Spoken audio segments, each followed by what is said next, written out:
दोस्तों, पिछले वीडियो में मैंने आपको दिखाया बस्तर का एक गांव और बस्तर के उस गांव में रात गुजारने के बाद अब हम निकल रहे हैं जगदलपुर के लिए।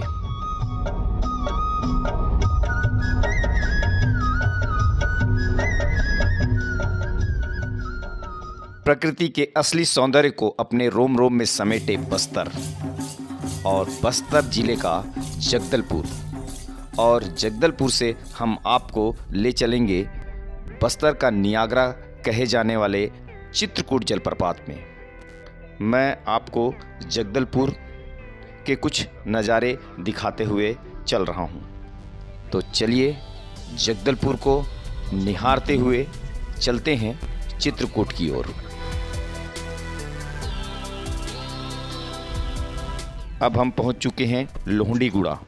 यहाँ पे मेरे मित्र रहते हैं, मैं पहले उनसे मुलाकात कर लेता हूं और उसके बाद उन्हीं के साथ चित्रकूट जलप्रपात जाना है। तो चलिए चलते हैं।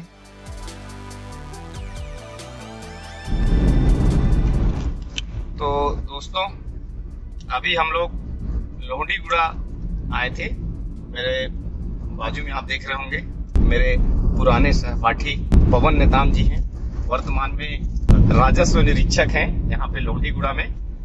तो आज उनके माध्यम से हम लोग चित्रकूट जा रहे हैं इस वक्त।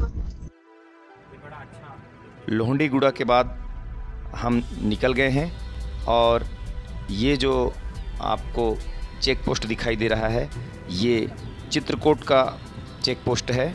और इसके बाद अब हम पहुंच रहे हैं चित्रकूट। ये यहाँ पे हमने गाड़ी पार्किंग की और ये आपको सामने हल्का सा दिखाई दे रहा होगा। तो दोस्तों, हम पहुंच चुके हैं बस्तर का नियाग्रा फॉल कहे जाने वाले चित्रकूट जलप्रपात में। और चलिए आपको दिखाते हैं इसकी अद्भुत सौंदर्यता को। हमारे जस्ट आगे में मैं आपको दिखाऊं, बेहतरीन नज़ारा है। और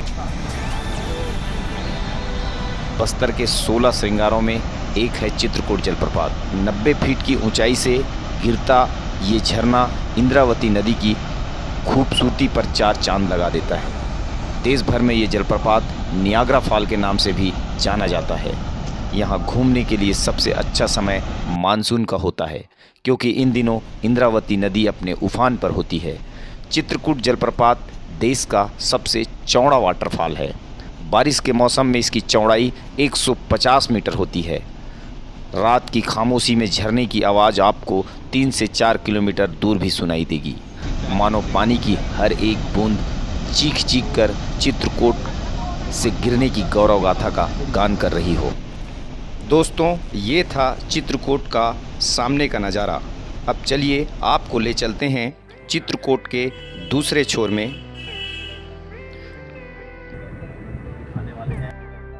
ये नारायणपाल गांव है और इसके बाद हम जा रहे हैं तीर्था। नारायणपाल के बाद एक मोड़ है और उसके बाद कुछ दूरी तय करने पर ये रास्ता आपको दिखाई पड़ रहा होगा। यहाँ से हम जाने वाले हैं तीर्था। दोस्तों, आपको मैं ये दिखाने का प्रयास कर रहा हूँ कि इस समय जिस रास्ते पर हम चल रहे हैं ये पूरे पत्थरों से निर्मित किया गया है, क्योंकि यहाँ पत्थर बहुतायत मात्रा में मिलते हैं। तो रास्ता जो है पत्थरों के माध्यम से बनाया गया है, आप देख पा रहे हैं। तो चलिए चलते हैं और देखते हैं चित्रकूट का दूसरे छोर का नज़ारा। ये आप देख पा रहे हैं, ये है चित्रकूट का दूसरा छोर, जहाँ से झरने को पूरी चौड़ाई में देखा जा सकता है। वही इस वक्त मैं आपको दिखाने का प्रयास कर रहा हूँ। देखिए ये नैसर्गिक दृश्य।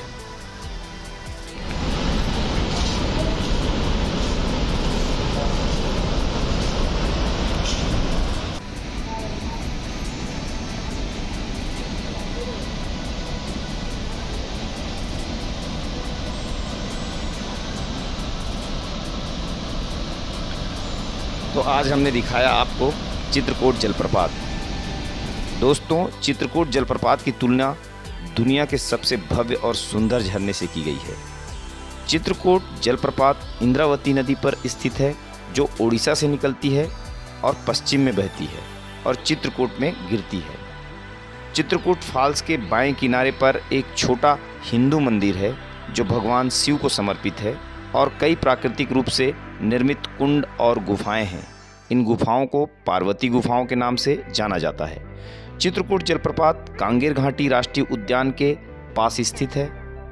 नदी के तेज बहाव के कारण यह धुंध के बादल पैदा करता है और फिर अपने ही तल पर अर्धावृत्ताकार आकार में बने तालाब से टकराता है। विशेष रूप से सूर्यास्त के दौरान चित्रकूट जलप्रपात की सुंदरता देखी जा सकती है। बाढ़ के मौसम या मानसून के मौसम के दौरान यह जलप्रपात गाद से भर जाता है। यह भारत का सबसे चौड़ा झरना माना जाता है। चित्रकूट जलप्रपात का भीषण शोर इतना तेज है कि उसके शोर के पीछे कुछ भी सुनना संभव नहीं है। चित्रकूट जलप्रपात बरसात के मौसम में मिट्टी के कटाव के कारण भूरे रंग का दिखाई देता है।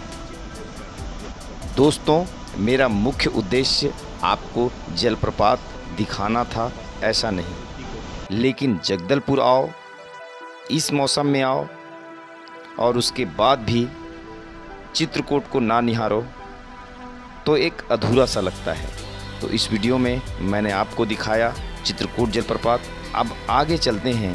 अगले वीडियो में मैं आपको ले चलूँगा बस्तर की एक विशेष हस्तशिल्प जिसे तुमा आर्ट के नाम से जाना जाता है और मेरा उद्देश्य है आप तक तुमा आर्ट को पहुंचाना। तो चलिए दोस्तों, आपको ले चलता हूं तुमा आर्ट के आर्टिस्ट से मिलाने लोहंडीगुड़ा।